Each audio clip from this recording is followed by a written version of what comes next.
পথহারা মানুষের পথিক হয়ে এসেছিলে ধরা ধামে কোরআন নিয়ে।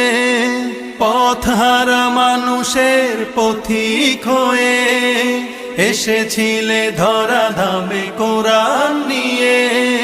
তোমার পথের পথিক হয়ে জীবন গড়ার স্বপ্ন সাজাই।